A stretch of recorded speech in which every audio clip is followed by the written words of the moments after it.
Coach, in your second year now, I guess, how much more comfortable do you feel in year two compared to where you were at this point last season?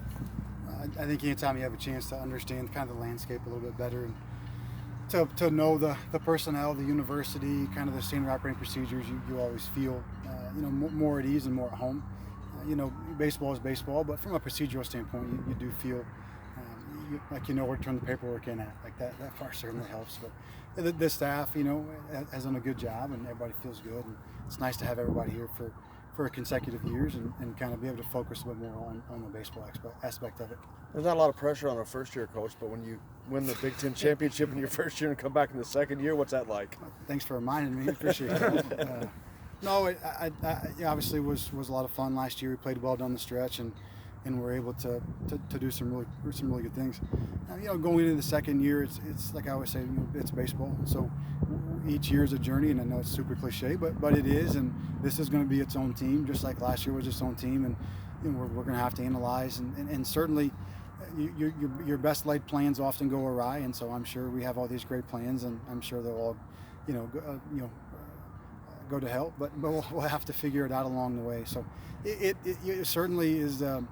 It's a lot of fun to be able to come in and work with a group of guys that have had success and that have an expectation of winning, and then to be able to build off of that is a great challenge. Jimmy Houston said that he recognized the preseason Big Ten rankings, and he kind of feels like there's a chip on the shoulder for the team. Do you kind of, feed that in your team at all? Well, those guys are a really competitive group, and they're also very aware, right? So, I try to get out of the way and let those guys do what they do. He's not blind to it, and the rest of the guys aren't either. And you do feel like they've earned the right to have confidence and have belief. And I certainly am not going to be the one to tell them that they shouldn't.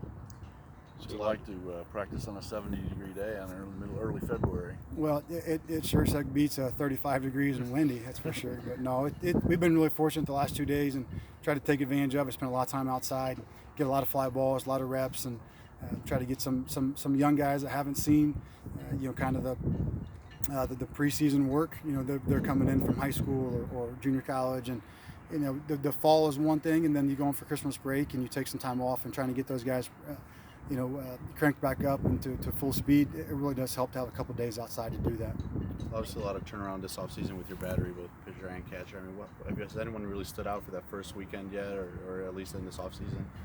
Yeah, you look at on the mound. You look at several of those young guys. Tommy Summer pitched big innings for us last year, but he's also done a really good job this year. And Gabe Bierman's done a really nice job. Braden Tucker, McCade Brown's taking a nice step forward. A couple of the freshmen, Nate Stahl, David Platt, Litwicky's done a good job. So those guys have taken a good step forward. And here's the thing: like, no one's going to put an asterisk next to the game and say, like, well, you played a bunch of freshmen and sophomores, and no one's going to say, like, well, you guys didn't have the experience, and so, like, we'll spot you 3 runs. So it doesn't work like that. So if we give those guys an excuse, then they have one, and so there are none. And so no one feels sorry for you, and no one's going to take it easy. So we got to be ready to go from the beginning, and that's where your environment, that's where the expectation, that's where your experience of winning and expecting to be successful carries you forward. But offensively, Colin Hopkins has done a really, really nice job.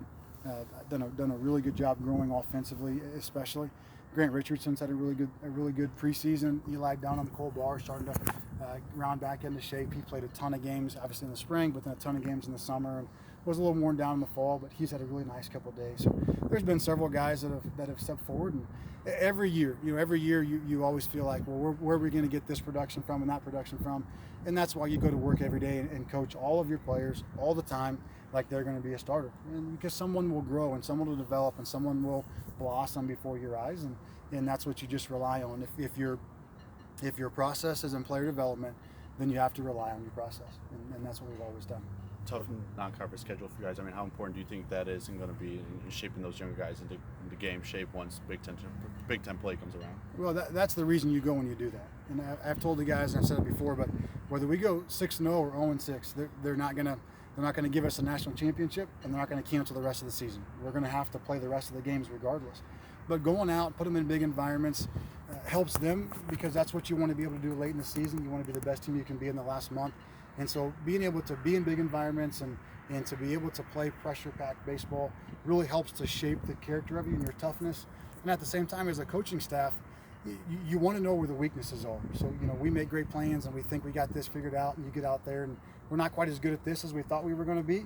We have to improve there, but we were better in this area. And so playing a really tough non-conference schedule allows us to learn where we have to grow. Then we have to address those issues. Just like last year, I think after the first 5 or 6 weeks, I've said before, we were under 500.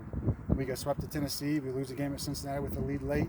And then we go on and make adjustments, and we go on to win 9 of our last 10 weekends. And those things are forgotten. Except for me, I still lay awake at night thinking about that. But you just have to continue to learn and to grow and to keep those guys. The mindset is, if we want to be the best team that we possibly can be in the last month of the season. So if that's the goal, and whatever happens here, then we're just on a journey. Whatever level we start at, whether we start as a top 20 team or a bottom 20 team, that's just the starting point. Now we have to continue to grow throughout the course of the year.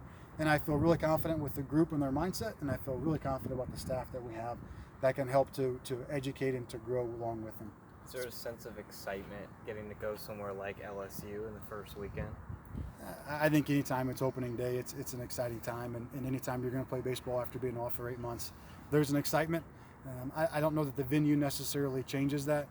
You're still going through the same process. You're doing your scouting reports, you're going through it, and you go play wherever they tell you to play at. So how have some of the older players, like Elijah Dunham, for example, kind of stepped up with so much production leaving last season and become more of a leadership role on this team? I mean, Eli was a guy that was vocal, especially down the stretch last year, more of a leadership role. When you put an expectation on production, you rarely ever get production. So you just put an expectation on the work. You just put an expectation on how you go about your business, your mentality, your attitude, your investment. And then that's what I want a guy like Eli and Tyler Van Pelt and some of those guys to rub off, and Tommy Summer and Gabe Bierman. Just teach young guys how to work. Just teach them the expectation. Teach them how to go about their process on a daily basis, what to value and what not to value, and then the outcome takes care of itself. And that's the big thing that you want those guys to learn from a guy like Matt Lloyd, and then pay it forward, right? That's how you create a legacy. That's how you create an environment and a culture. Is it's not just segments. It's not just, hey, this was a great player, and then the end of his career is over and he's gone, and then you have to start all over. No, it's like you want a guy like Matt Lloyd or Paul Milito and some of those guys to carry forward in their legacy to impact and filter into the program to become the the foundation, the bedrock of the program. And then Eli does the same thing and invest into Hunter Jesse and into Ethan Verkrumba, and then it carries forward, and those guys are always a part of it. Coach, after a year with the program and the personnel, is there a difference to the preparation this spring season or preseason as opposed to last year for you? I think the only difference being in your personnel. So you have to shape the style of play around your personnel. So we do have some better runners. We do have a little bit more left-handed. Hopefully we can be a little more dynamic on the bases and go 2 bases at a time and be able to incorporate, not become a fully fledged small ball team, but be able to incorporate those pieces when the game calls for it. I always tell guys, like, we just take the slam dunks, right? So we take the layups. So if you're on first base and the guy's on 1-5 to the plate with a 2-2 pop time, like, just take the layup, take second base. And so when there are situations where you are able to take the layups, we just, because of some of the change in personnel, we should be able to do some things different. So that's being the big difference. How do we time up pitches? How do we pitch call? How do we match up on the bullpen? Like, those kind of things would be a difference. But as far as a preparation standpoint, it's really not. What about the addition of Coach Simmons? I know Coach Dykes plugged in real quick to this team, and now having a new staff on board. Well, Derek and I have been friends for a long, long time, and if you look back at his resume, it is incredible. A ton of success, a ton of wins, super regionals, a great recruiting track record, great player development. So he stepped right in and is a great person. First and foremost, treats the guys with great respect. Is a very positive influence, a very positive energy guy, and a great baseball guy. So he's done a great job. He stepped right in, and that's the important part about us having. This is how we do things here. Procedures in place, and so when a new guy steps in, the program is in place, the procedure is in place, and you come in and you add a piece, right? You add your expertise, you add an area, but we're not starting from scratch, right? And I think that's where really good organizations in general they find their success is in the processes is the staple, and then different people may come in like him with great experience and add and make it better, but we're not starting over. Coach, How are the new guys adjusting so far? In what way? Just going from like the freshmen going from high school play to college play. I mean, obviously we've only been practicing a few weeks, Yeah. but what have you noticed? Well, in the fall is really hard for everybody, right? No matter what caliber of player you are or where you're from, the transition as a freshman is really difficult. And so you kind of give them a free pass a little bit in the fall, and then you get the Christmas break, and it's like, all right, you've been here, you know the expectation, you're not a freshman anymore. Now it's time to go and follow the plan and execute the plan. So they done a nice job with that. I always say Christmas break is kind of guys go one way or the other. They either learn and adjust. From most of them fail in the fall. They learn and adjust, and they get a lot better. So you see a lot of growth, or they don't, and they continue to struggle. And I've seen good growth from a lot of those guys. You know, Ethan Verkrumba, Hunter Jesse came back, has been a nice adjustment. David Platt, Nate Stahl. Colin Hopkins being a new guy as well has really done a good job. And our upperclassmen, they understand the expectation, but they also understand what it's like coming in and being a new guy and really welcoming these guys in. And it's not a divided locker room where, hey, these are the new guys, we don't need these guys. No, it's like we need these guys to come in and be productive members of the team. And I think a lot of that in the environment allows guys to come and have success. So our upperclassmen done a really good job of facilitating that growth too. Two more for Coach. I think you kind of touched on a couple of them already, but how are the catchers coming along so far? They're doing a fine job. Colin Hopkins is catching really well. We'll probably have Drew Ashley in that group as well. Drew caught in high school, so he's doing a good job. Hunter and Brant have been good. They just got to continue to learn and grow. And the thing with our staff right now is it's young, but it's really good stuff. So it's all 90, 94 with good sync and good action, and that's an adjustment for anybody. And so those guys are going to have to continue to grow and learn and kind of get used to playing at this speed. Those injuries kind of led Grant Richardson get some more playing time early in the season, which obviously he took advantage of. How much do you think that could inspire a freshman that's on the team now to see that his opportunity could come and could come in a big way? Well, hopefully no injuries.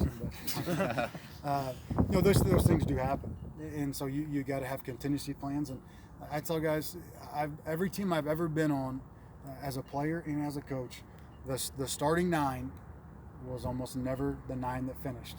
And so whether you're starting today, which is great, you've earned the right to start. I'm going to come in tomorrow. We're going to reevaluate the entire lineup and the rotation, and we're going to make the decision to give us a chance to win today. And so when you go through your work, there's going to be an expectation to continue to improve, and so that you do have an opportunity to take somebody's job, or if there is an injury, like I'm sure there will be, to step in and not skip a beat. So that's why you have to coach everybody every day and hold them to a really high standard. Hope you stay healthy, knowing full well you have to prepare as if you won't. Thanks, Coach. Thanks, guys.